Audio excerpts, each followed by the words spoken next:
All right, today we have Greg Jehanian with us. Greg is one of the 5 guys with dark hair and a beard that was in a band called Me Without You.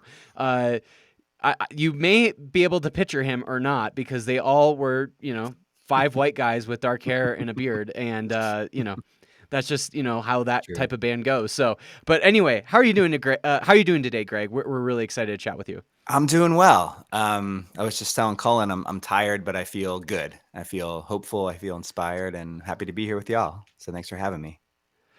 Yeah, how did you guys differentiate each other when you were in the band? I mean, that's got to be like when you're doing music videos, it's like white guy with the dark hair and the beard. Like, can you move over to this spot now Right. when we film? Like We like we it's we just what yeah, we had what a like a interesting. like a scarlet letter, but it was just like the first initial of each of our names, just so I could remember who each person was, even though I'd spent so much time with them. No, but it's funny you say that because I have been mistaken multiple times for other people in the band. Right, that's what I'm saying. Yeah, yeah, totally. And I think even as recently as this week, I was trying to remember if it was you, Mason, but I don't think it was. Someone kept saying my brother, and I'm like, I'm an only child. I was like, you're probably thinking of Mike, Aaron's brother. So, and there's times like, yeah, I remember it over the years too, just someone like, oh, like you're one of the Weiss brothers. I'm like, no, there's only 2 of them. But maybe it's having grown up together because I've known Mike since we were 11, and then like in school, and then like we all started kind of more hanging out together in high school. But like, yeah, so maybe it's some of that too, where you kind of come from the same stuff. Yeah, it's got to be But part of it, right? yeah, I Why are think you it is. Why are you so tired right now, man? What's going on? Just a busy weekend, a lot of moving parts. Friend in town. Having a 6-year-old kind of tires you out, and Oh yeah. been doing a lot of my Can do. own work, which is good. But just kind of staying busy, and then it's just a long day. Yeah, yeah, it was a Yeah, long day, but Cullen has an almost 6-month-year-old, ooh, and 5 month old. or Yeah, 5 month, yeah. and right on. I can't imagine what you both like. Whether it's 6 years or 5 months, it's Yeah, just too much. it's a lot. I at least get the school day as a break today, which is nice to kind of do my own thing for a while and be with my own thoughts. But yeah, sick. Well, congrats. That's awesome, Colin. Thank But you, thank I'm you. sure well, I imagine I shouldn't say I'm sure that maybe sleep comes and goes or isn't as rhythmic as it used to be right Yeah, now. yeah, you're absolutely right. But Mhm. it's all worthwhile, as I'm Yeah. sure you would say the same, right? Yes, without a doubt. Without a doubt. Yeah, fatherhood's a very cool situation. I enjoy it. Same. Yeah, it's pretty beautiful and wild Yeah. and a lot of things and revealing and tiring and yes, but yes. Do you have one kiddo? I have a step kid who's older, gonna be 17 in the spring. And I have yeah, my little dude, my So 6-year-old is my only is little it one. is your 6-year-old aware of what Pop did Pop pop. and what Wait, he still does? Pop oh me, I'm because like his Yeah, pop yeah. pop is like my Yeah. dad. So I'm like, Oh oh no, like He's I like think I was he's like I no instruction I from my 6-year-old calls me Greg. okay, yeah. He has started calling me by my first name sometimes, and I kind of, I mean, I'm not, Yeah, Greg, you got to axe that Greg. really quick because like all of a sudden they think of themselves as like a peer as a right, six right, year old right, to you, and it's like no. Like get in right. line here. No, because we play a lot. Like I play with him a lot. We'll go out to the playground, do sports and stuff, and I run around with them. So, but yeah, absolutely differentiate that we have this rapport, but I'm also still your parent. So, but yes, so he is aware, and it was really special because I don't want to jump ahead because I know we're gonna maybe talk about the farewell tour, but Yeah. he's gotten to see the band a handful of times, and I'm really glad because with the early pandemic and no shows happening, he was starting to get to that. Like he was like kind of, I guess, when lockdown happened, he was like 3. So he by the time he started doing shows again, I think he had the awareness to kind of a little bit of the wherewithal to kind of see what was going on and absorb it in a more conscious way, Yeah. and even as recently as the farewell tour, he came out to, a few of the shows and especially the final ones. And for him to be dancing on the stage with family and friends for like the final encore of Sweater was really special. And I got to like grip him up, as I'm ringing out the last note of the song, like I got to like hug him and someone captured that from the live stream and sent it to me. And I really glad they did. Cause it's just like, this felt like this really special overlap, you know, even that image, just like holding the bass, holding my finger on the final note, gripping up my son, you know, people around us are crying and, you know, very emotional. So yeah. I I'm saw that bit of the live stream, and I was absolutely taken aback about how cool and beautiful of a moment that was. Oh, thank you. It was just amazing to see, and Yeah. I can't imagine just how culminating that would feel. Right? It just feels like it wraps Yes. it up. It really was like the perfect punctuation on the summer, but also the decades. Yeah. I'm glad you bring that up because one of my favorite live show experiences, and I've got a lot of them. I've been to a lot of fun shows, Yeah. but one of my favorites, it was several years before you guys even announced the farewell tour. I think it was probably maybe like 2017 or something. But I remember, being right front and center, and at one point, Aaron's daughter came up, like she had her big ear, the big ear. The earmuff thing, the gun The muffs, earmuff like thing, the yeah, like I don't know what you yeah, like noise cancellation type earmuff yeah. type thing, and she was on the side of the stage. And is it Aaron's wife? Is that his spouse? Yeah. His So wife, she was Keisha. Yeah. there, and it was kind of like a thing where it kind of felt like, all right, well, it's probably 9 or 10 o'clock at night, like it's probably time for her to go to bed. So it's Yes. like Yeah. time to see daddy before you go to bed type of thing. Mhm. And so she's like on stage for a moment, and she kind of comes up, and you can kind of just see him and her kind of make eye contact. And at some point she starts dancing, and at this point she's like fully on stage, and he starts dancing. And it was like this like moment where we're all witnessing parenting happening, like Yeah. where it was like this is supposed to be like a public event, but all of a sudden Right. it feels like this is a very private moment, that like it's Yeah. like a dad and a daughter type thing. Yeah. And it was a really cool moment to like to be like invited into that like that kind of thing would normally, like I'm sure you dance with your little 6-year-old, and that's a very private moment where you put on some music and you get to dance with each other. But the Right. fact that like 500, maybe 1,000 people are watching that type of moment feels way more public than it probably should be. I felt really grateful that I was able to be a part of that. Anyway, that was one of the sweetest, most tender, and grateful moments I've ever witnessed at a live show. It was just really unbelievable. Oh, right on. That's really sweet. Yeah, yeah, it is interesting to kind of be in this, you know, big setting, but have this, you know, small moment sort of happen, and almost like intimate moment, like you said, that feels like, feels like kind of private, you know, and sweet and kind of beautiful in its own way, but to be, like you said, invited into it, you know, and that sounds about right too, because Birdie, who's Aaron and Keisha's oldest, she's definitely like more of a road dog than any of the other kids. You know, she's like done more touring than any of the Road children. dog. So she's just like, yeah, the fact that she could even be, you know, kind of hanging that late and be that energetic, and, you know, just kind of be like, this is my reality, you know, or part of my reality. So Right.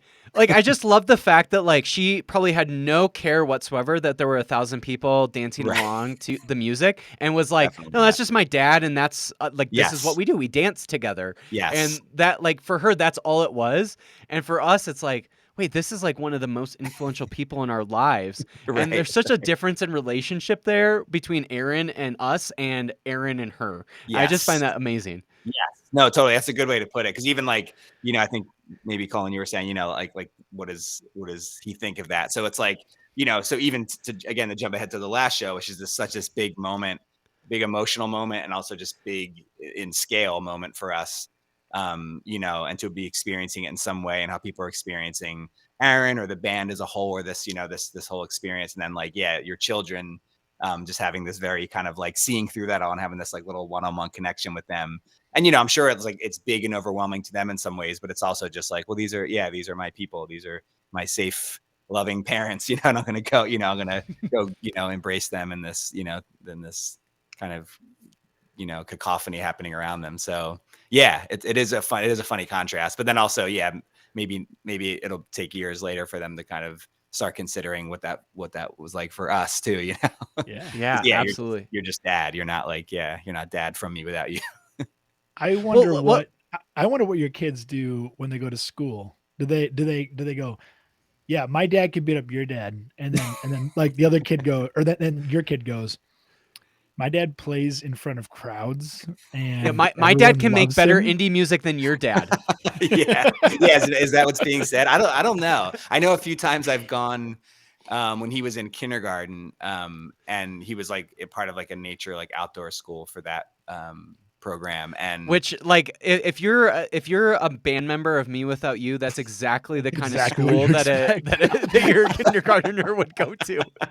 now he's just in it. Now he's in a public school. But yes, yeah, it was it was a good experience. And but yeah, I could see how that tracks there. So, but one of his teachers, I don't, I didn't say anything about what I did, but I think he told them, and I think they started commenting to me about it. You know, at least the teachers. I don't know about the kids. And then one teacher did, I think, at one point recognize, maybe from like a I forget how, but just like was like, oh my gosh, me and my boyfriend saw you guys a bunch of times, you know. So like there have been little moments like that with you know, with some of like the younger teachers that he had in that program. But yeah, as far as what he's what the kids say to each other, I'd love to be a fly on the wall for that.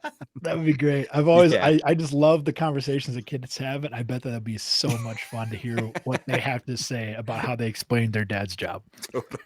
Totally. Well, let's talk about the farewell tour, specifically how that whole thing happened, because I still to this day remember it was like October or something of 2019 that it was announced. And it Yes. was almost 3 years later before it actually happens. Like 2.5 years later. I mean, it took forever, and for a lot of really good reasons, it took forever. But I don't know how much we talked about this when we interviewed you a couple years ago, but can you talk through kind of the reasoning of why all 5 of you were like, you know what, this is the time?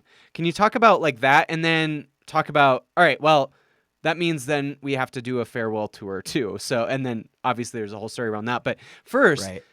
can you talk about the story around what was it like to all be like, you know what, this seems to be the right time for this to happen? Yeah. I don't know that it was sort of like that singular of a vision in a way, you know. Hmm. But that's not to say that it didn't sort of become more of a cohesive approach. And you know, that's not to say that the decision wasn't collaborative. You know, I think it was, but obviously different things kind of, you know, spur it on. My place in it is a little unique only because I may have mentioned this last time we talked, but I had initially quit the band in 2016 when my son was born. Not for any ill will, just because of touring and wanting to kind of, you know, be around for when he was little, and I was finishing a grad school program and all that. 2.5 years later, I found my way back into the band, not expecting to, but things were winding down with my program. My son was a little older and in daycare, and Dom Angelella, who was playing bass in my stead, was also doing other projects. And, you know, was, I don't know if it was ever, he was fully committed, but I don't know if it was ever like, this is going to be my thing. It was sort of like, you know, he was doing a lot of stuff. So when he went on to do his thing, Aaron called me and asked if my life was in a place to rejoin. And part of the caveat was, you know, I remember him saying like, you know, we do touring different now. Like we take more breaks, you know, because there was a little more, couple more kids in the picture, you know? So it was like, hey, cause that was a big conflict I had, not necessarily with the people, but with the demanding schedule. So, you know, so yes, the asking me to come back into the band was met with, you know, there will be breaks, you know, we don't tour for too long at once. And we're going to put out Untitled. This was maybe a couple months before Untitled came out.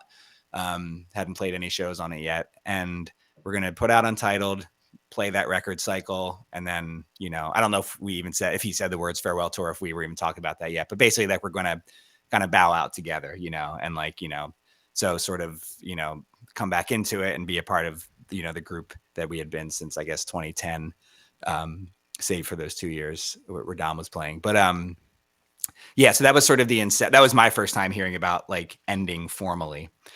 Like any band, of course, you're in a band for that long, or, you know, on and off over 2 decades. Yes, there's talk of like, is this going to be the last record we do? You know, so it's not like we've never talked about ending as a band. You know, we probably did somewhere in every record cycle.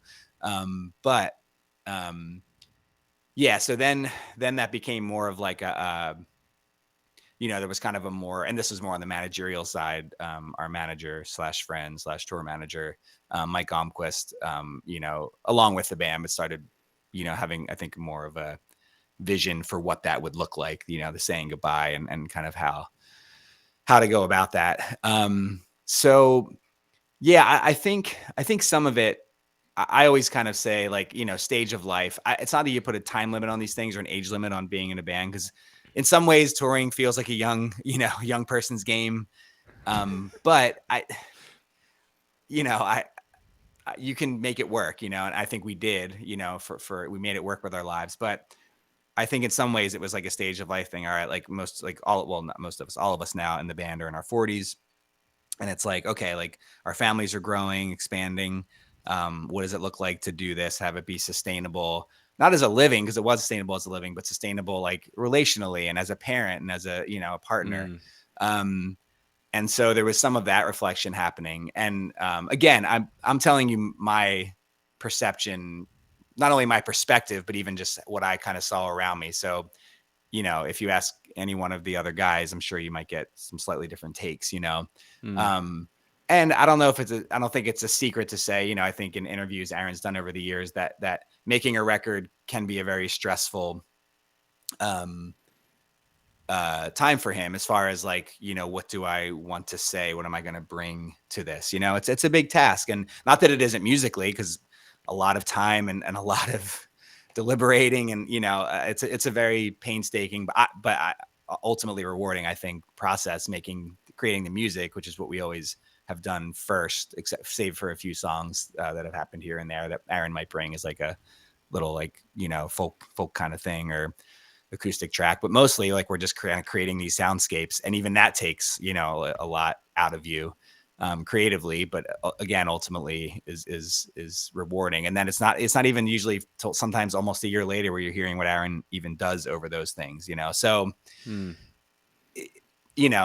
I think a lot of pressure does fall on him, whether that's self-imposed or just I think he's really obviously very gifted with words, and I think that's what draws a lot of people to the band.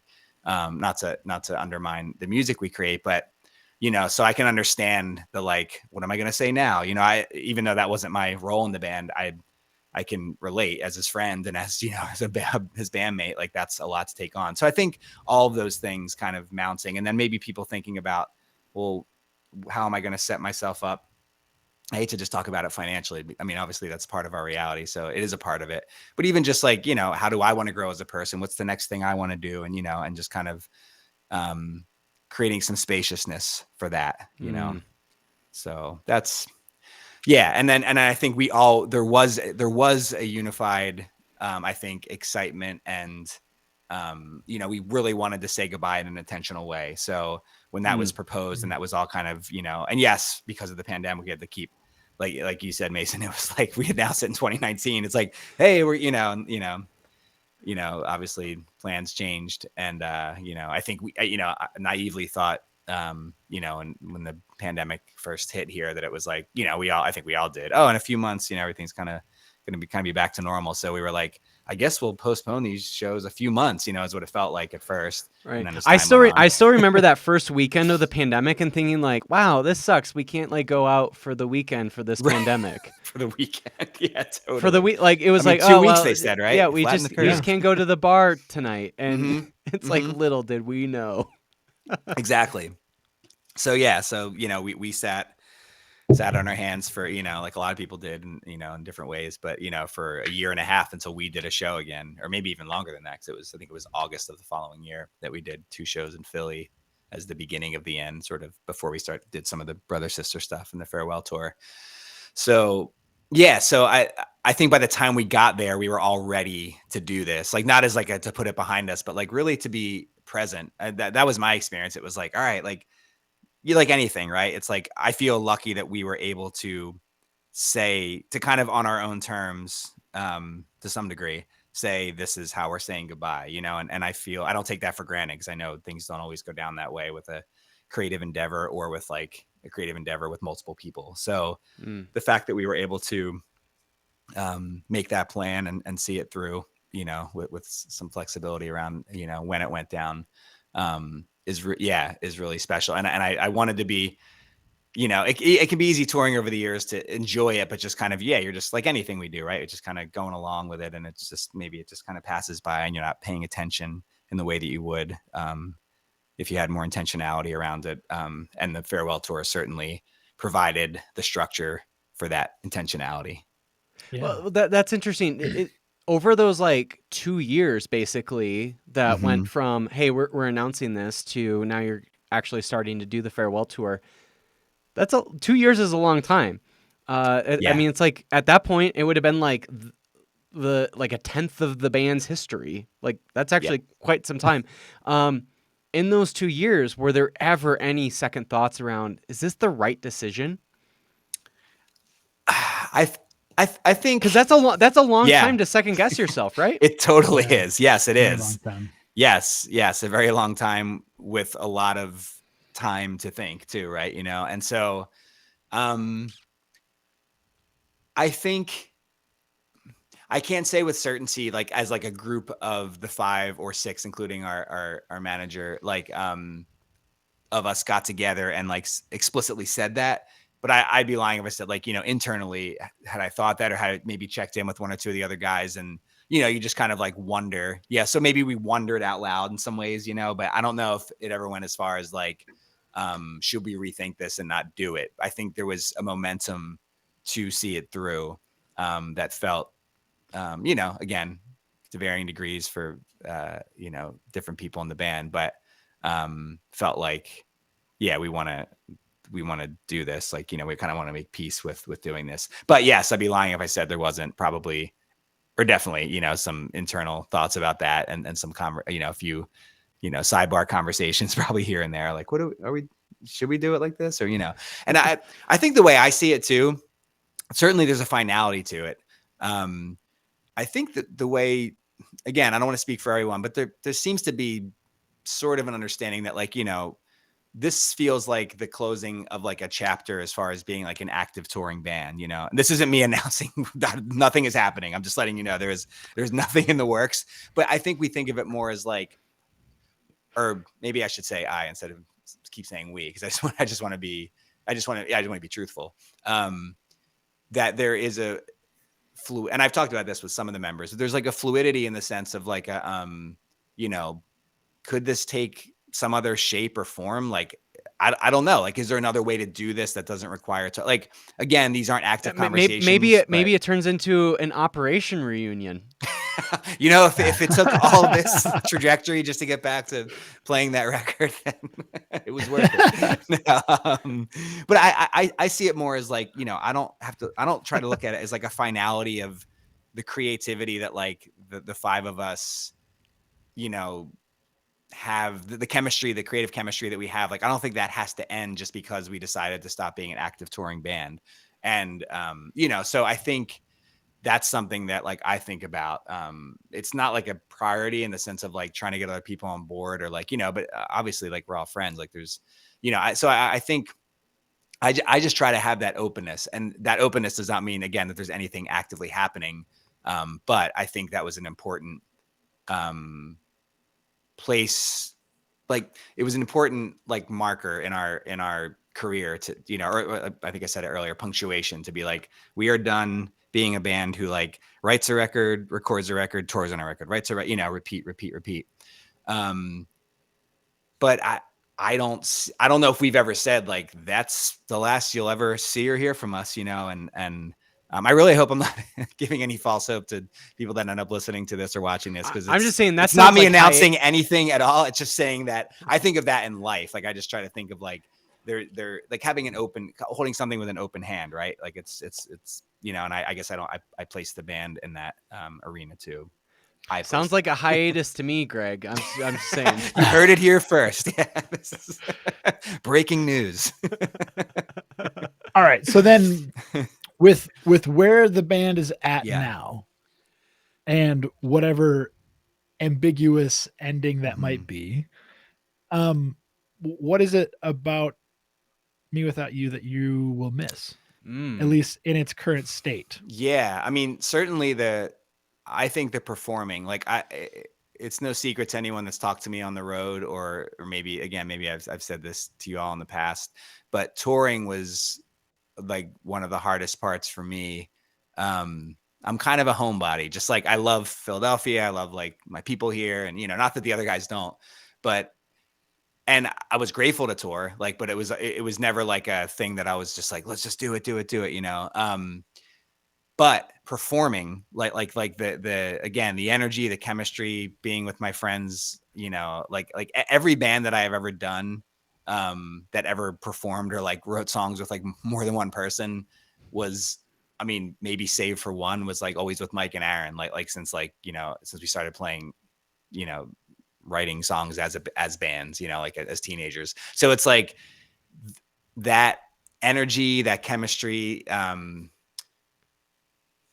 is really, I don't know, it's just really beautiful. And to share that with those guys on stage, and, and then, but obviously, especially in a live performance, like it would almost, not that it wouldn't be nothing, but it wouldn't be the same without the energy we were getting from the crowd. Right. And so people's connection to the music and to Aaron's words. And so just that exchange is, and sometimes it's just like, it was just really beautiful, and it kind of like took me to another place. And I think as now, like some time has passed, I definitely miss that, and I'm gonna miss performing. I guess the reason I was differentiating touring is because I don't know if I'm gonna miss leaving home for weeks at a time, but but being on stage and just being present in that moment, I'm gonna miss that for sure, and I do miss it. So.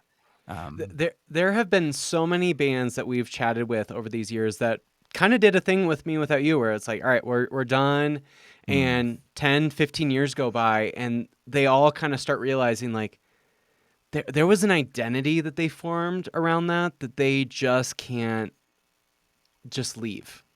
Even after 10, 15 years. Right. And even though 10 or 15 years is a long time to form a new type of identity, they still can't leave that identity. And it really usually comes around that performance. They just can't get around the fact that like they can't be with their 5 or 4 best friends, and people are jumping off stage and moshing around and whatever. Yeah. They love that still. And even though it's not sustainable for you to like leave for 6 months of a year, a lot of those bands end up finding a way to like, all right, well, now we are in a situation where most of us are working from home, so I could do a weekend. Right. I can do 3 days. I can do a Friday, Saturday, Sunday thing. And so that's really interesting, like how that has changed. And again, like you guys you're clearly not planning anything, but there is something to say, like there is a way to do this in the future, and will only increase in the future, where, yeah, we'll go out to California for 3 days, and we'll do Pennsylvania for a few days, and we'll go to the East Coast, and we'll go in the Midwest for a few days. Like there's a way to kind of get the big like heavy hitter cities for a few days where it's all sustainable for all of you. Yeah. And you get like you get the hey, we're able to actually perform, but also like I'm able to come back home for the rest of the week. Yeah. Yeah, totally. Yeah, you're right. I mean, those, it can look different, especially these days. It's just, there's different ways to do it that I think, like you said, are compatible with, different stages of life, right? As opposed to like being 21 and just like not having, many responsibilities maybe at home, and you just get in a van and sleep on floors, and you're just cool with that, So yeah. So I don't want to redo that, but if there's, yes. Again, there are no plans, like you said, but right. But these are, I think, these are things that I consider sometimes, not even as a way to how can Me Without You do this again, but just having an openness. And I really do say this like as like a catch-all, like with my life. So again, you're talking to me, so I'm not speaking, I'm not a mouthpiece for the band, but in my life, including Me Without You is in that, that included in that openness, so. Yeah. And we don't want to put words in your mouth, but also like at the end of the day, if Untitled is the last album that Me Without You actually ever releases, I'm fine with that as a Me Without You fan. Yeah, That's a fucking great album, and Yeah, that's a great absolutely. album to end on if that's actually what is the case. But Yeah. also, I don't think any of us would ever complain if at some point, even if it's 25 years in the future, if there's another Me Without You album. I don't think any of us are going to complain either way. Right on. I think that there's one question everyone is dying to know, though. What's that? Oh boy. Who got the vegetable oil van? We actually sold They the sold bus. that. Yeah, you guys sold We that sold a while it. ago. Yeah.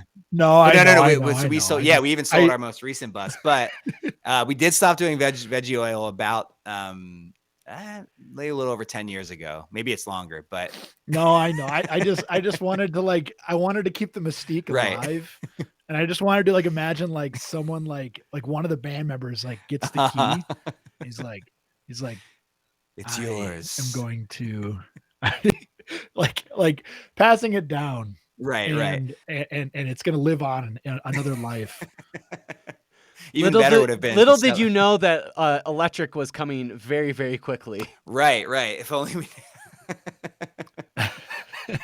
I mean, I think it would have been better to whatever sell the bus and then we're not going to use it anymore, and then but take out the old grease tank and just let someone just let that old we used to get grease from restaurants and fill it so that I could clog our filters and because it was filled with food bits so that would be probably a more a better way to memorialize that part of our getting ourselves around, but just to have an empty grease trap sitting in your at any front point yard.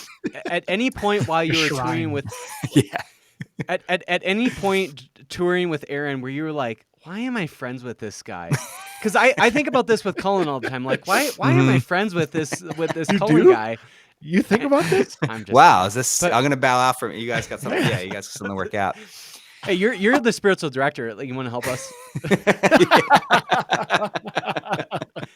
I feel like at times there's so many moments where it's this is extra hard. You're adding extra work to be in a band. As much as we all love Aaron, I mean, he's one of my favorites ever. But and I'm sure even as a friend, he's great. But also, there's probably moments where it's really, do we really have to do this, Aaron? It'd be nice if I could just text you. Right. That eventually was a reality, where I could text him. Instead of sending a carrier pigeon. No, so okay. So there's kind of a twofold answer to that. So never was I why am I friends with this guy? Because our connection, there's always such a sort of a kindred spiritual connection with him. Not that our paths have been parallel, but that's always kind of been such a big part of our friendship and connecting among a lot of other things. But that there's always kind of been this sort of journeying companion friend for now more than half my life.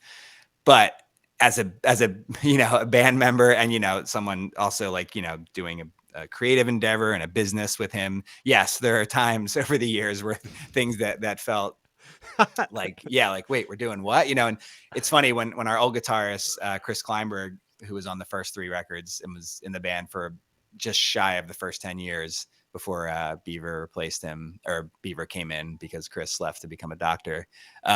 Chris always also had those wild ideas. So they were more kindred spirits in the imagining ways to do things differently to save us money or just to kind of create a unique niche with all right guys, instead of eating at Chipotle, we're gonna eat out of Chipotle's dumpster. How about that?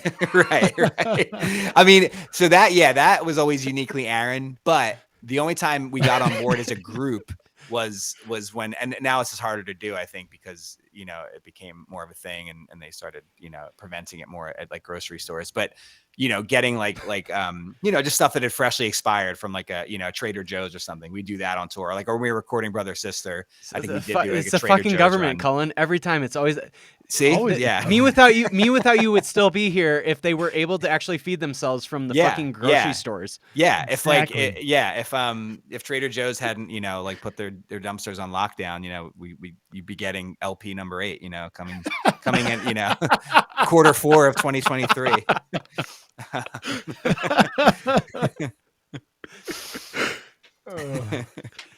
Needless to say, at times, Aaron, it's like, all right, well, this is interesting that we're having to deal with this as a business decision. Yes, yeah. So yes, never on the interpersonal level, but certainly on the the more sort of global Me Without You level. There's been a lot, maybe a lot of like head scratching and why, and a lot of back and forth. Yes. So yes and no to answer your question. And I say that as like a Me Without You fan and on behalf of Me Without You fans, because we all love Aaron, but also there's like moments where it's like, this just doesn't seem smart, but also like it's Aaron too. It was a lot of work. Like that you bring up the Grease thing, like it did save us a lot of money, if you look at like the mileage on a tour and if a majority, not because I don't think we ever fully did a tour on Grease, but if like a majority of it, even if it's just over 50% was on Grease, we do end up pocketing a lot of that money, but the headaches that it would cause, and not necessarily for me, like I said, that was more Chris and Aaron's, like their baby sort of. So, they're the ones like when like the fuel filter would clog because of like bits of food getting in it, like, or we break down in the middle of the night, that would be under the bus trying to work on that. So it was a lot of work, and I think for a time it felt worth it for them to do that, and not that we didn't help out the other guys, but it was just like sort of their thing. And I think when that started becoming more and more difficult and more impractical, we were just like, let's just fill this bus with diesel and get on with it.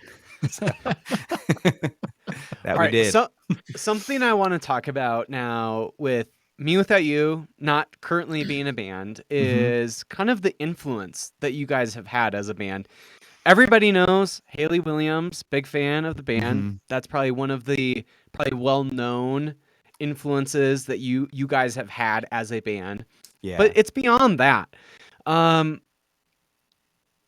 I've got 2 questions to this, so Cullen, don't interrupt me for the next one. You got other questions, I'm sure you have. Right. Yeah. Yep. The first one, though, that I have is when you look back at it as a band, what are you most proud of? What are the things that you're like, yeah, this matters to people? Like, I don't know, like, however you think about that, I don't really care. But when you look back and you're just like, yeah, I'm really proud of this, or I feel like this changed music in a certain way, whatever that might be. But I'm really curious about that. And then I have another question related to that.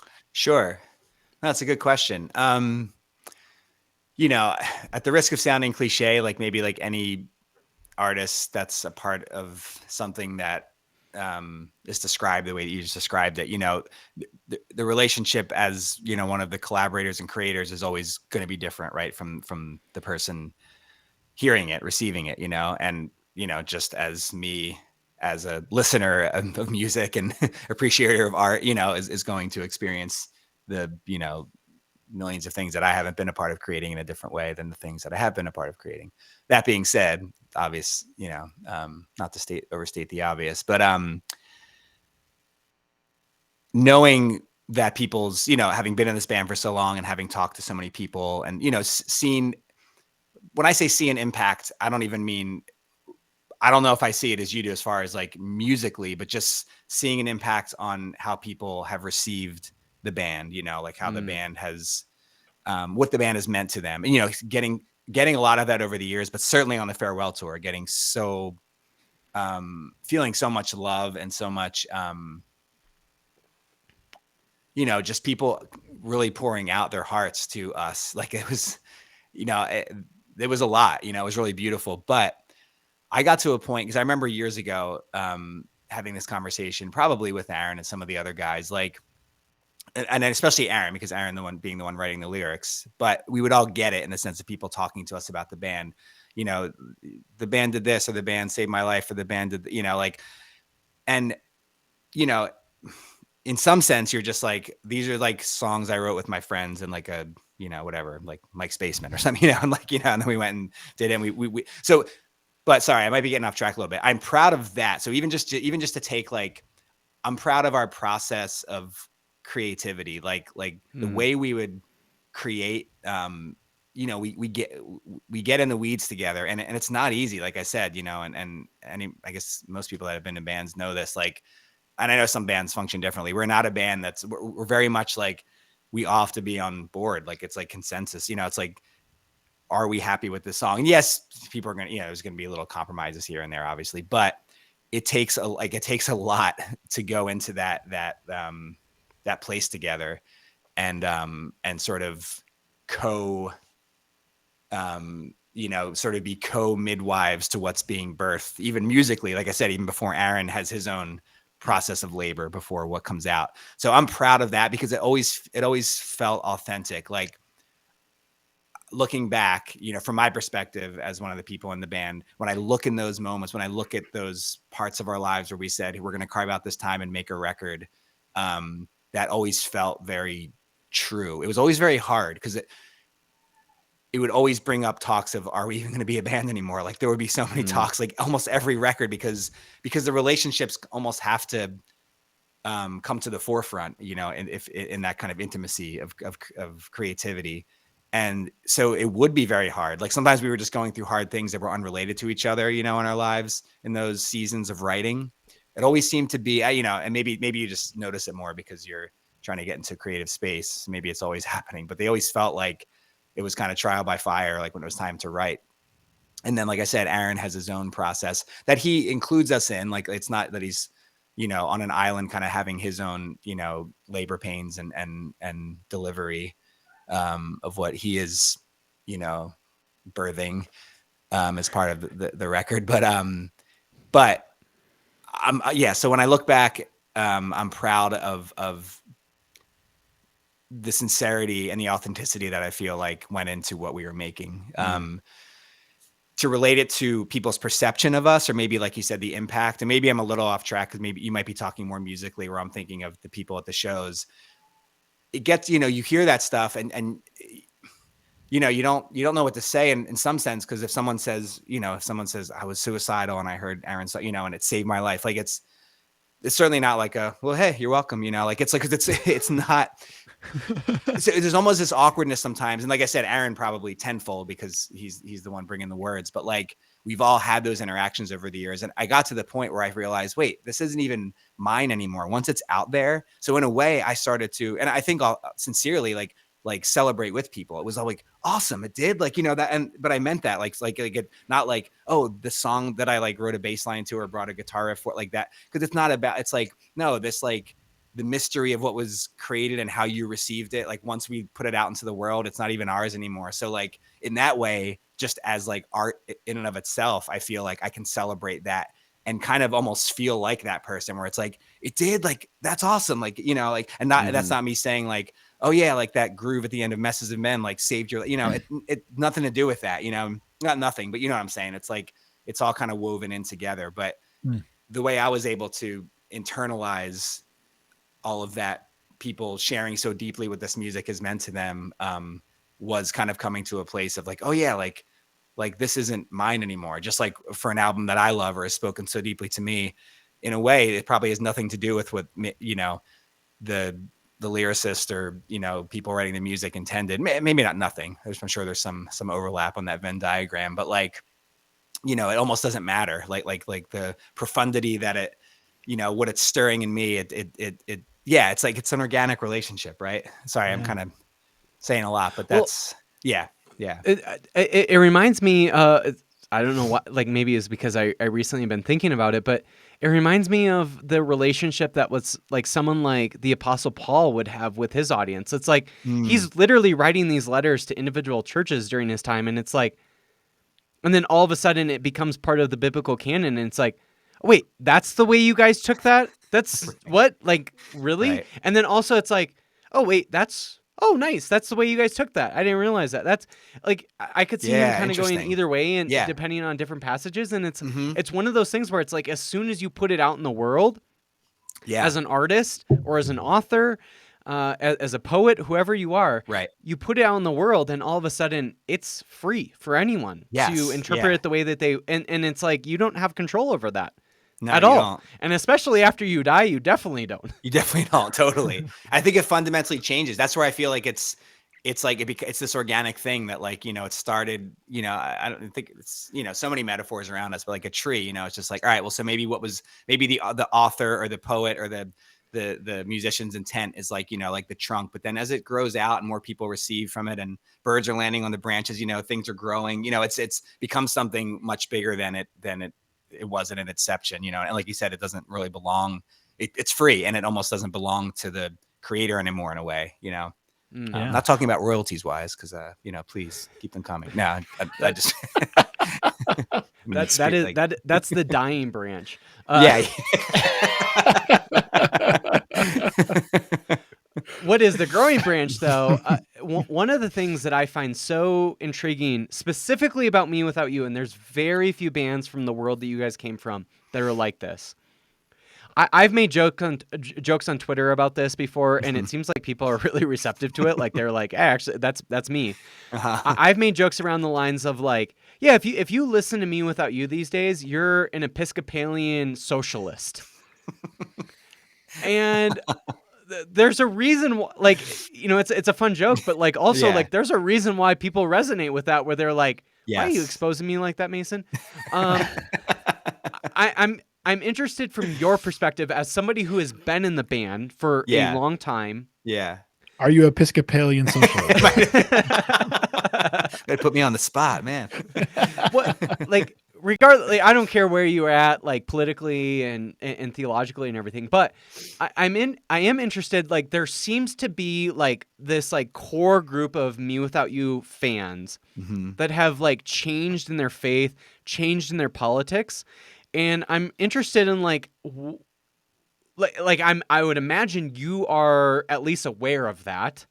And what are your thoughts and reflections around that?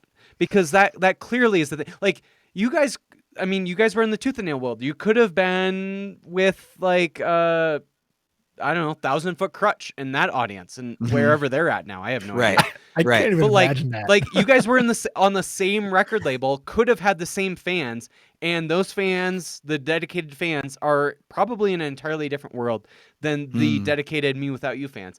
There must be something about that, and specifically as people who are in the band, they must think about that in a way. And I'm curious what your thoughts are specifically. Sure. Yeah, that's a great question. Yes, to answer like your initial question, I certainly notice, have noticed and currently notice. I feel like ultimately an observer in a way, because, you know, obviously there's no intent to lead people a certain, and maybe in this way, maybe I am speaking more as like the we of the band, you know, there's no intent to lead people astray toward, you know, back, you know, we want everyone to, you know, sorry, the straight and narrow. The straight and narrow. No, so what I was saying was like, I don't know that, and Aaron, if you do hear this, forgive me from putting words in your mouth, but I don't know if there's also, ever, like... if Aaron Weiss, if you're listening to this podcast, I just want you to know how much I fucking love you.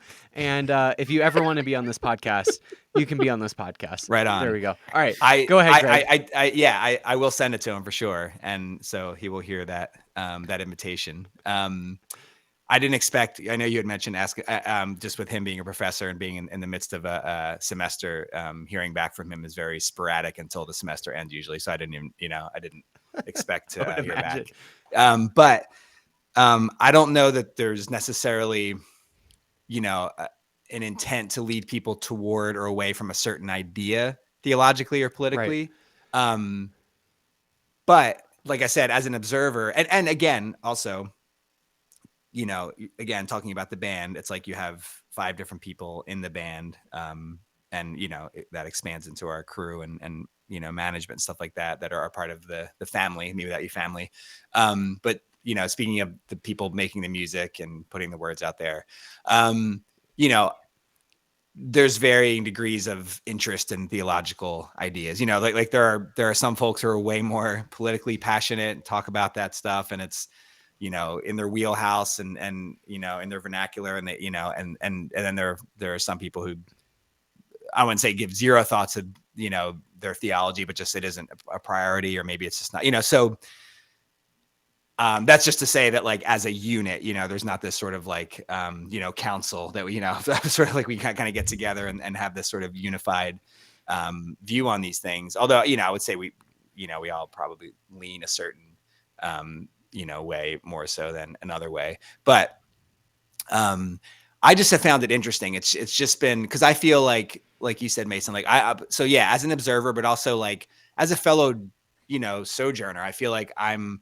walking my own path, and I see parallels in, obviously I'm generalizing, but in like a certain, a certain group of Me Without You fans that have maybe been more vocal, or that I have seen kind of grow with the band. And I wonder, because, and not to pick on this band, but just because you said 1,000 Foot Crutch, because I don't know them personally, and I don't. Neither do I. I'm just generalizing. Right. But I'm just saying. I mean, they are from Canada. Maybe they're fully supportive, free healthcare. Right. Totally, they might be. I have. It's funny. Yeah. So I think in the beginning, I will say this. Here's a good observation as far as what you're saying. Being an observer, but also noticing that way more when It's All Crazy came out, because I think, not that the first 3 records didn't have like these maybe more like subversive ideas to, well, they did, I think to some more rigid evangelical Christianity. But when you say Allah, that's yes. going to be a.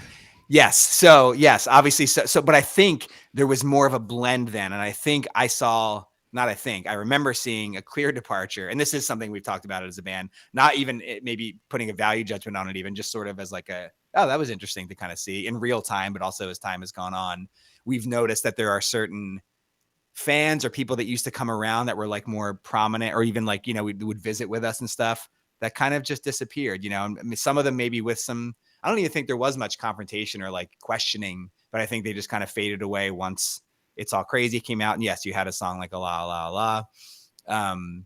And I think when things started to feel a little uncomfortable for some folks, that there was, maybe some of those folks kind of stayed. Again, I'm not trying to put a value on it. When I say stay behind, that implies, that they didn't grow. But I'm just saying they stayed in a certain place. And maybe, we kind of diverted from that place, or at least kind of differentiated in some ways that, but then noticing, yes, that even as in my own life and my own journey was differentiating, or had differentiated from those ideas, seeing people come alongside the band that were, again, generalizing, but having had conversations over the years, but on a similar trajectory, it was interesting. And that's, yeah. So it was, I don't know if fun's the word. I was going to use the word fun, but that's just what came to mind. But to have like, again, like my friendship with Aaron, like being very, focused on our journeys and sharing a lot of that stuff. So to have that sort of interpersonal thing with some people in the band, and then to see folks that were kind of journeying alongside of us, processing some of the same ideas, and, so it was, yeah, it was pretty special to see that. But yes, there was never like an intent around it. I think it was just like interesting and fascinating, maybe is a better word than fun. It was more fascinating to see that in my own journey, kind of reflected in sort of the movement around the band. Yeah, I'll just say, I was like maybe 9 or 10 when I first listened to Me Without You. I mean, I was really young, and I was in the heart of evangelicalism, and really, cared all about that. And that's when I first encountered Me Without You. And I've said this before publicly, but I don't know if I've said this to you, but Me Without You was the first thing. I'm not even going to say first band. Like it was even beyond a band. Like it was the first thing that I ever encountered that didn't take the Bible literally. Right? Like when Aaron would talk about, just like include biblical references and stuff, that was the first time I had ever encountered that. And at 9 or 10, I didn't know that that was a thing that, you know, would lead me to where I'm at now. But now when I look back, I'm like, oh, Aaron was sort of, in a way, planting seeds and happened to be fertile seeds. To the point where I just want to make this little personal anecdote. I was in California last week, and I was able to re-meet a famous process theologian. I don't know if you're into process theology. Well, you were at Portland, so you know Bo Sanders probably. Oh yeah. Okay, so Bo's really big in the process theology world. Yeah. So I met a famous process theologian 5 or 6 years ago. I was in one of my first seminary classes. Okay. And it was just one session, like just an afternoon thing. And at the end of that session, before we were all about to go out to eat for the night, this theologian was like, "Hey, let's listen to a song that kind of carries this theme that we've been talking about today." And it was kind of an intro to process type of class. And I'm like, "Oh, I got the perfect song for you." And I play a la. And it was the first time he had ever heard Me Without You. So he played the song, and I had not talked to him. I mean, I literally went into the conference last week thinking he has no idea who I am. And at one point we start chatting. He's like, "Oh, you're Mason." I'm like, "Okay, you know who I am." And I mentioned, I'm like, he just likes your jokes on Twitter, Mason. Is that? No, I don't. Is that think how he knows? has. Does he know you through Twitter? Is that? I don't think he does. Okay. That's No, the thing. I don't think he does. he would. I think he actually. I mean, he's an old professor. I think he actually remembers me from that class. And I'm like, "Hey, okay. do you remember that class that we had?" And he's like, "Oh yeah." And I remember that song you showed me. I still listen to it to this day. Whoa. So I have made Phil Clayton, world famous process theologian, Phil Clayton, a Me Without You fan, and that is probably my proudest moment in my life. I am grateful for that. Thank you. Do you mind telling us what song that you shared? Do you remember? It was a lot. Oh, la. You already said that. Yeah. Yeah. That was the one. Yeah, that's pretty great. I did not know that. That's I don't know. Yeah, I mean, he's still to this day. He's a. I mean, I'm sure Bo had him even. Right. But he's a professor of, like, I mean, he's a big emergence guy, so he does a lot of emergence theory, and he's a scientist, and he's a theologian. Wow. And he's this professor at Claremont School of Theology, and to this day, I'm like, he's one of my favorites ever, and he knows Me Without You because of me. Honestly, I love that. You made a you got to send him the rest of your playlist now. Yeah. Like, who cares about Haley Williams? Phil Clayton knows Me Without You. That'll be what that I lead was with the most now, roundabout way to get to that. I love that.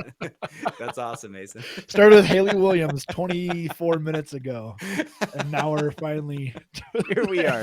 Well, you said that, like that maybe Me Without You being, or Aaron's lyrics being something, that one of the first things that confronted the idea of taking the Bible literally. What you might not know is the original title for Untitled was "The Earth is Only 7,000 years old," and then the band had to kind of, really sit Aaron down and say, "It's 6." I'm sorry, we're entering. You fucking liberals and your 7,000-year-old Earth. Damn it! I ruined the joke. That was supposed to land. All right, we can edit that one out. Yeah, 6,000. We're entering the 7,000. Right, we're entering the. Right. Yeah, it could have been that, or dinosaurs aren't real. Yeah. Or dinosaur bones were planted in the ground to test your faith. Oh, I mean, that does kind of sound like a Me Without You song. Or there is the young Earth creationist argument that dinosaurs were around when humans were around. So either you grew up thinking that dinosaurs were a myth that were just there to test your faith, or dinosaurs were actually around and lived with humans. As the new sci-fi film starring Adam Driver, 65 would imply that there's, I have no part of the production of that film. That sounds like a plug, but I just saw a trailer today for it, so it made me think of that. Or if we're being biblically literal, we would just say dragons. Ooh, right. Yeah. There we go. Yeah. Wow. Adam Driver literally could have looked like he was a Me Without You member. Probably like, I don't know, like the second or third guitarist maybe. Yeah, I could see that. Definitely Me Without You fan. As long as he grew a beard, he looked like he looked apart. His hair is like needs to be a little more disheveled, I think. He's a little too put together, like little, Yeah. But yeah. He's close. Just don't wash for a bit. There you go. Thank Go you. hang out. Go hang out in the grease can. Yeah, just sit next to the let the flies, emerge and settle on you. Cullen, I know you have very important questions, and I got to go pee. I figured now would be a good time to get into the guilty pleasures. Yeah. Are you ready for these? I believe so, man. I am bad at on the spot things, but I'll try to conjure. A couple things came to mind, so I'll say as I'm as ready as I can be. Okay. All right. So we got to have 5 of them. Okay. So 5 guilty pleasures, and these are guilty pleasure artists. You don't need albums or anything like that. Now, if there's like a specific album that Right. only that you find to be a guilty pleasure, that's fine. Right. And if you can maybe just say like who you think would make fun of you for it, or who do you think you would be embarrassed, or if there's like a situation that you would be embarrassed if you were listening to this, Right. that could also count. So the first one I'm going to start with, I don't have shame around, but because of how insufferable this band's singer is, and because of as I've noticed as the years have gone on, the seemingly negative, feelings toward this band and their output over the years, which is baffling to me. So they've become almost a guilty pleasure, because now I feel like, again, if I were to maybe pull up at a intersection jamming out to a song, I might roll up the windows a little bit or turn it down, especially if there's some youth walking by. But, is the band U2. I love U2. And it's funny because you might be thinking, well, they're not a guilty pleasure. And again, they're kind of not, but because of how hated Bono seems to be, I feel like they kind of are a guilty pleasure at this point, where it's like, to me, like their output from like War to like Achtung Baby is like some of the, most amazing, beautiful soundscapes that I've ever been a part of hearing and internalizing as a kid, and my, the way it made me think of music. But again, these days, I feel like I have to be a little more hush hush about that. So yeah.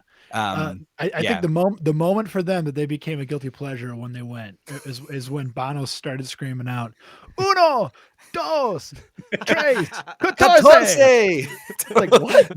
That what? and then about 10 years later, putting their their record on everyone's iPhone, and that's Apple when device. Like the final nail was in the coffin. Yes, you are now a guilty pleasure. Yeah. Yes, and I agree that there's but yes, but again, I don't sing their praises as loudly, and I'm a little more self-conscious because of the way that the public eye is turned on them.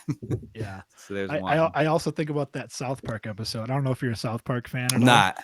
There's one South Park episode where Randy's trying to take the biggest shit, and it ends up becoming like a competition between him and Bono, and then it ends up being that Bono was always the biggest piece of shit in the world to start with. Classic. Was Bono voicing himself in that episode, or no? It was one of the South Park guys. They were on The Simpsons. I grew up watching The Simpsons, but and there was an episode where they had them on, and there was some self-deprecating stuff. Nothing, as quite that far.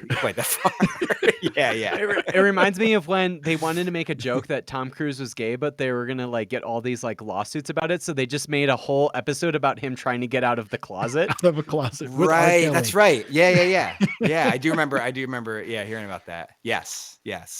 Oh man, I think that they're brilliant writers. Anyways, that's not what we're here to talk about. First guilty pleasure for Greg Jehanian. Second guilty pleasure. Number 2. Yes. So going back to childhood, Greg, Amy Grant, but particularly the song in the album "Lead Me On." Oh, gorgeous, beautiful song.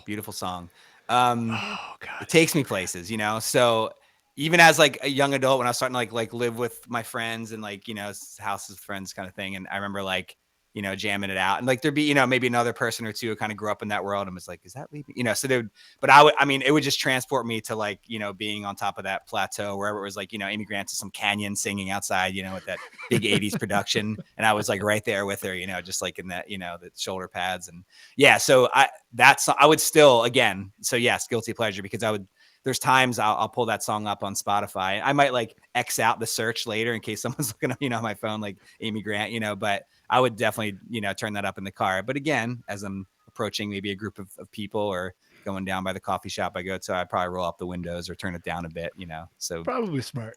yeah.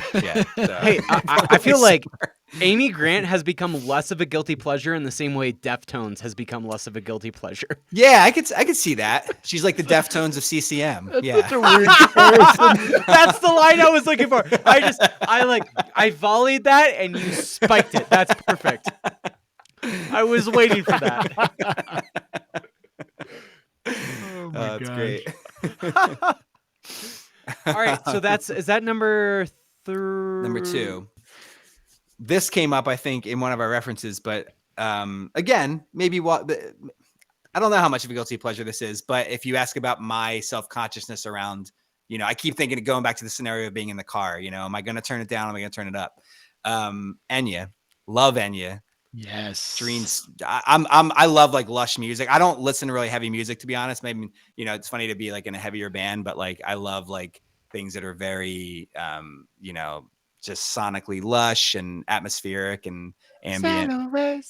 Yeah. And Enya is like, because there is like a rock version of those sounds. I mean, you have like shoegaze, early shoegaze, or you have like one of my favorite bands is The Cure. You have these like bands that have this more, that more of an edge and come from punk and come from rock that like, this post-punk sound, like we're all these kind of like, a lot of bands that created these soundscapes, but Enya is more like that. I'm in the castle. I don't come from punk. I don't come from rock. I'm just like this, like sort of singular, being that just sort of creates these, but again, am I going to turn that up when I'm, am I going to turn up, Orinoco Flow when I'm pulling up to the coffee shop and some of my, neighborhood peers are sitting outside, probably not, so again, is that what I'm going to be getting out of my car and having, blast through the car speakers? So yeah, I dig that one. Enya is probably totally. that's one of my top 5 guilty pleasures as well.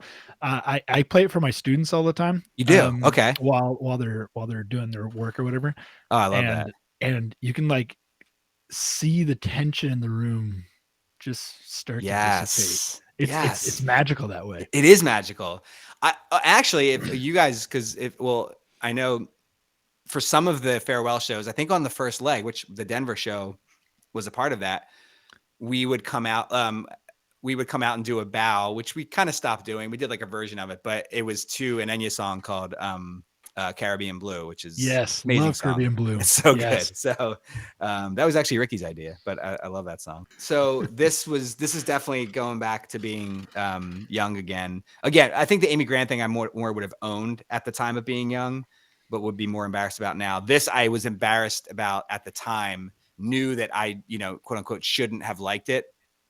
But not to out you, Mason, but you mentioned, the Backstreet Boys, my generation being a little older, New Kids on the Block. So I knew, knew what I was supposed to like because, being in middle school, I was probably in like 6th grade when they broke or something, maybe something like that, 5th grade.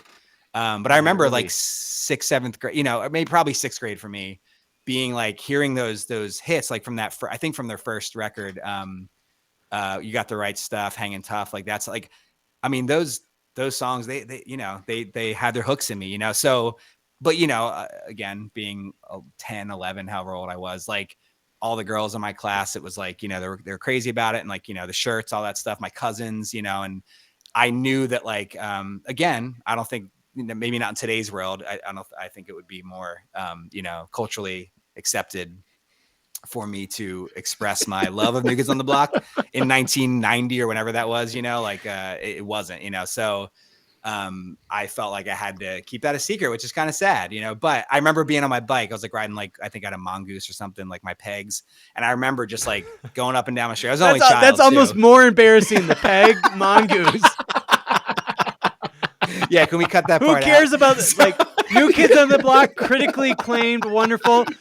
Pegs on your Mongoose? What on my chrome Mongoose? And you're singing New Greg on the Block. New Greg on the Block. Yeah. Riding up and down my block. Yeah, I am the new kid on the block. Hanging tough. But I was singing Hanging Tough. And I remember I was like kind of like making this like extended version in my head, like adding verses, but I'm on my bike. So like the wind's blowing, no one's hearing me. And I'm like literally making an extended version of this to like, to entertain myself. So not only was it a love for them, but it was like, going as far as adding my own verses. I wish I remembered some of the lyrics. I don't, but I just remember like, oh, you tough enough, and just kind of being on my peg. So yeah. God. Yeah. So New Kids on If the Block. only okay, well, if Me Without You ever releases a new album, we know what needs to happen. That would be the extended fun. Hanging Tough mix. Yeah, for the sure. extended Hanging Tough. Honestly, just covering a New Kids on the Block song in general would be hilarious. And just put like your own spin on it. That'd be so much fun. You could throw flowers to that, can't you? I think so. I would. I think it lends itself to flower throwing for sure. All right, is that number 3? That was 4. 4. That was 4. All right, we got one more, Greg. Yeah. Choose wisely. So this, I didn't really do it in the order of this being sort of the headlining one, but again, a little bit of context. Right now, like hell no, this wouldn't be a guilty pleasure. At the time, going back, now we're fast forwarding. This isn't like 10-year-old Greg. This is 18-year-old Greg. The year is 1995 or maybe 96. And Alanis Morissette's Jagged Little Pill comes out. Amazing record. At the time, again, what was embarrassing. So I just got a CD player. So this is kind of a little funny story. I had tapes, like kind of grown up with tapes. CDs, obviously the technology was already around by 95 and probably already sort of on its way out not soon after. But I didn't have a CD player. So I bought Chris Kleinberg, our first guitar player, when he was in like 10th grade and I was like a senior in high school. I bought his Discman and I like hooked it up to my like mini component system. And then like I bought like, I'm like, oh, that's it. I'm going to, I was going to say I went and bought 10 CDs. That would have been like $200. So I probably didn't, but I had friends give me CDs and I went out and bought a few. And, I'm 18. I'm like, I had my tastes were, kind of getting refined. And I'm like, well, these are my first CDs. They got to be cool. So like, I went and bought the Smiths and, the Cure, all like things in that world, REM, things that I love and grew up on, that I felt like could be in my little like CD case and I could be proud of. But who comes on the radio with like a handful of hits, Alanis Morissette, buying it, knowing that like I don't know if like, and this is kind of funny too to bring it full circle to Me Without You, that those friends, Chris, Aaron, Mike, I'm just like, what if they come? I mean, because we used to hang out at each other's houses. We all lived with our parents still. Like, if they're gonna come over and see Alanis Morissette's Jagged Little Pill in my like 15 CD holder, that ain't gonna fly, And I think one time like I turned it around, so like you couldn't see the spine. And then eventually, I mean, this is probably more embarrassing. Well, it is than actually the record itself, because the record's great.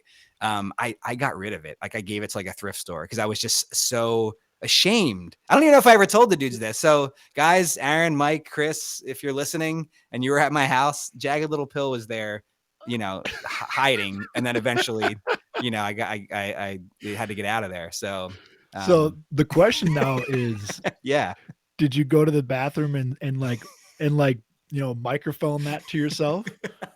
Singing it into the shampoo bottle? Yeah. Look, if I can't hear it, because of the embarrassment of what my friends might think, about my music taste, at least I can, like entertain myself. I don't know if I was doing that at that point. I don't know if, the mongoose was gone.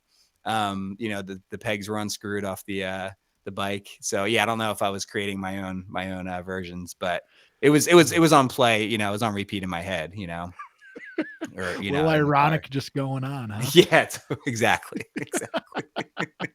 That might be one of the best guilty pleasures, because it was just so emotional in a very feminine way, that record. Yeah, totally.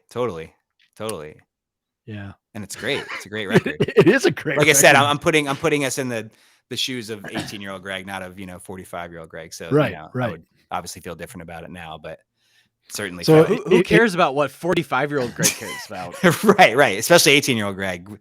Who knows what he even thought 45-year-old Greg would be? So if your 17-year-old stepdaughter, right? Non-binary step kid. Okay. Yeah. Stepchild. Yeah. If they were to walk in and you were dancing around the living room singing Ironic or whatever, what would they think? Well, they are super. Would they be embarrassed for you? I think they would be a little embarrassed for me, but also they're like amazing and weird. I say weird in the most endearing way. Just they're creative and like just really expressive and like a beautiful person. So I feel like they would be kind of embarrassed for me, but they'd also like celebrate the weirdness of what they were seeing, you know? So Yeah. I don't know if they want to partake in the dance, you know, but I think they would, you know, they have sort of a distant appreciation, you know, and maybe keep any friends, you know, like, you know, out of the, you know, viewing area. So That's perfect. yeah. That's perfect. That is the key, making sure that It's like they can know that like this is what's happening, but like please don't let like anybody else see this. That would be so much fun. I love it. Greg, what would you like to plug? I know that there has been some new geology stuff recently. Yeah. I've loved it. Anything else that you want to plug around music or whatever else that you do in the world? Sure. Maybe you're like, hey, I'm taking spiritual direction clients. If you want to be, you know, spiritually directed.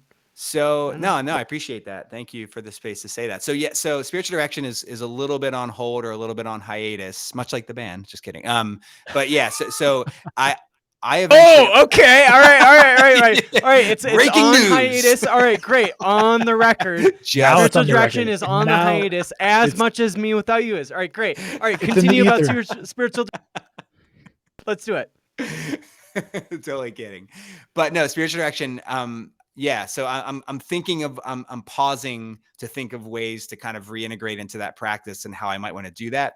I will say this that might interest some people that are listening that are familiar with the band. I may reach out like in a social media capacity to gather some folks that might want to do like group spiritual direction, like through like maybe Me Without You's you know, social media or my own. So that's just something, you know, who knows if I'll end up doing that. But I'm thinking about doing something like that as a ways to kind of gather my thoughts around how to practice. But yes, two other things that I'm working on. One is that I did create and is now being made and hopefully will be shipped soon, but a photo book that kind of documents the farewell tour in a certain way. So I would make a practice and sort of a discipline because I love photography and, you know, kind of consider myself an amateur photographer, but I would go out whenever we were on tour for years and just take walks for hours and just take photos of things, not usually people, but just things or places or different compositions, like just things I would see on my walks. And I did that on this farewell tour and made and you know, tried to capture sort of a portrait of that place each day. And then at the end of the show, I would take a picture of the crowd each night.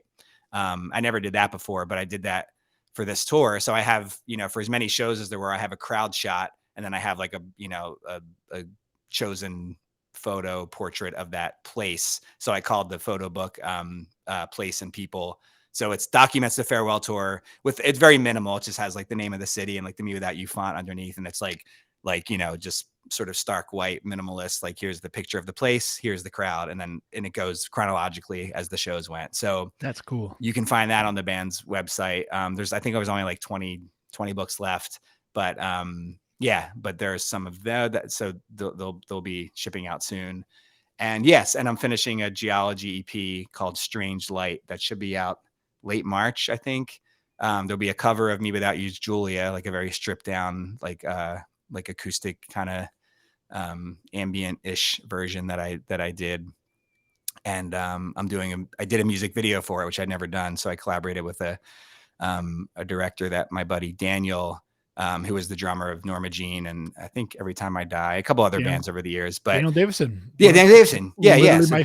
Literally my favorite drummer of all time. Right. He's amazing. Amazing dude, amazing artist, super talented dude. It would be really nice to have him on the podcast. Yeah. He's awesome. We reached out. He actually said yes and then never got back to us. Oh, really? I was gonna say he's such a friendly, sweet dude. I feel like he would totally do it. I'm so sure he directed our Red Cow video and Red Cow Dorothy video. So I reached out to him not to do my video, just to collaborate on like brainstorming like conceptual ideas and stuff. And he's in Arizona. He connected me with one of his good friends in Philadelphia, this guy Adam Pedito, who's worked on music videos for years too and does some other videography stuff. And we went this weekend and with the help of one of his buddies, Wes, and did a lot of shooting, had these like very much on our concepts for this sort of like dreamscape video. So I've never done a video for geology. So he's going to be editing that in the next few weeks and that'll kind of come out in tandem with the release. So yeah, so they're the things I'm working on and have been working on. So thanks for asking. Got lots of great irons in the fire. I love it, man. Right on. Like this is just exciting. Love it.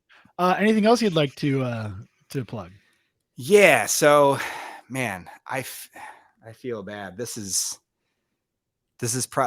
might be awkward, and I'm sorry that we've just had this great conversation for well over an hour, and that this hasn't even come up because I didn't know how to.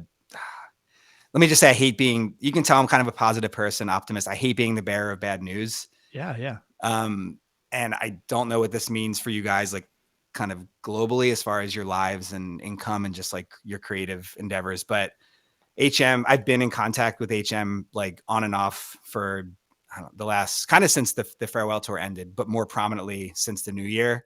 And we've kind of sidebar been like kind of dreaming up our own set of podcasts that are going to eventually phase out what you guys are doing and what we're doing right here. And even any plans that you kind of had to expand or further do those things, it's gonna, there might be some overlap, but eventually what we're working on is going to kind of be the new thing and sort of eclipse. But I think we want to have like a graceful exit. I'm sorry if this is super awkward to bring up now. Is it awkward? Like, I'm done. Are you, dude, Cullen? No. Come on, man. We can work out like there's a lot. We got to get Does in the this weeds. mean that I don't have to pretend to be Cullen's friend anymore? Yeah. Yes. So that's what I mean. There's a lot of, thank you for looking at it that way, Mason. There's a lot of positives you could take from this, like the inauthenticity, like the whole banter you guys put on about being friends. Like that I think this will be a huge release for you. This is the spiritual director of me speaking, by the way. There'll be huge release for you.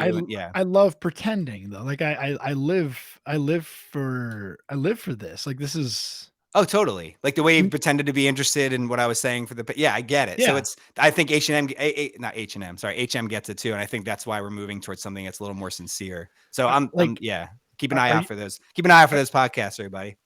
Are you trying to take food out of my child's mouth as well? Like not literally, but yeah, I'm not, HM is, so gosh.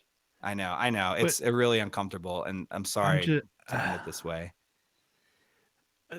I'll just say, if it means that I get more food in my mouth because Cullen doesn't get any more, so be it. I like clearly I'm the odd one out, right?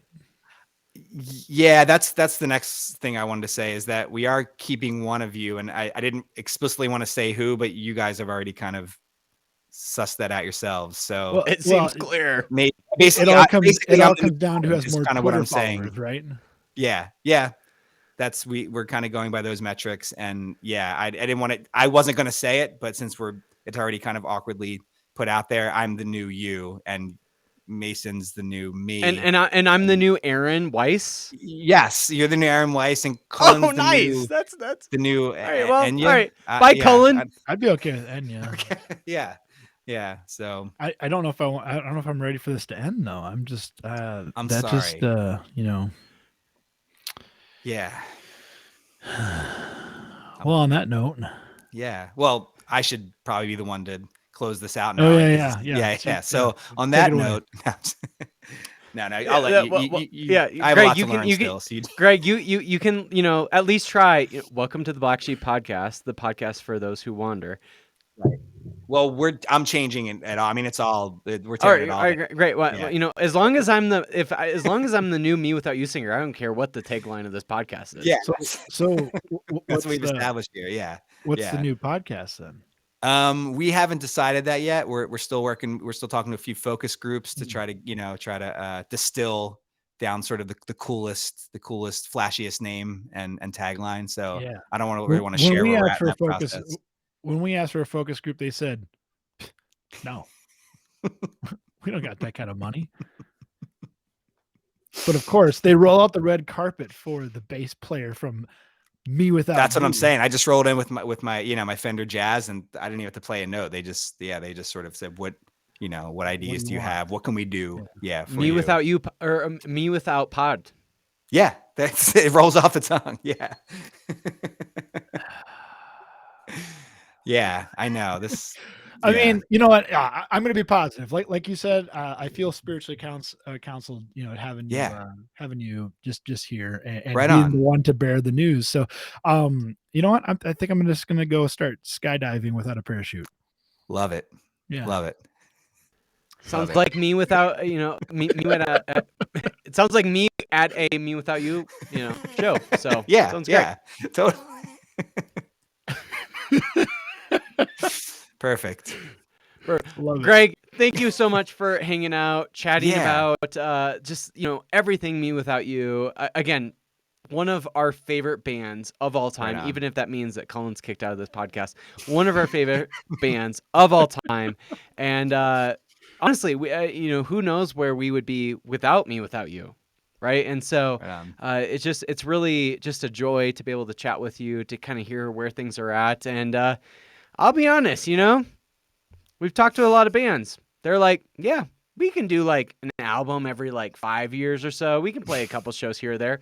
So I'm just saying, I don't know what that means for Me Without You, but I'm just, just in the same way Aaron planted a seed about like, hey, maybe the Bible isn't literal. Maybe Me Without You breaking up isn't literal. I like it. I like it. Hey, like I said, open. Open, but no promises and no plans. And thank you. Sorry, go on. Sorry to cut you up. I was just gonna say we'll keep our hopes up. Yes. Well, yes. I want to say also thank you for having me. I appreciate you guys, and thank you for it's the second time doing this, and it's always fun just to rap with you guys, and I appreciate your care and thoughtfulness and humor. So yeah, thanks for having me on. Super fun. You're a blast. Great. You're always a great person to have on. We love you. We love Me Without You. We're excited about geology. We're just excited that you want to hang out with us. So thank you. And we're excited that you're going to take over Cullen's position. So that's great too. Yeah, you're going to be seeing a lot more of me, those of you, tuning in. So get used to it. Get used to it. Get used to it. April 2023. There we go. There we go. I love it.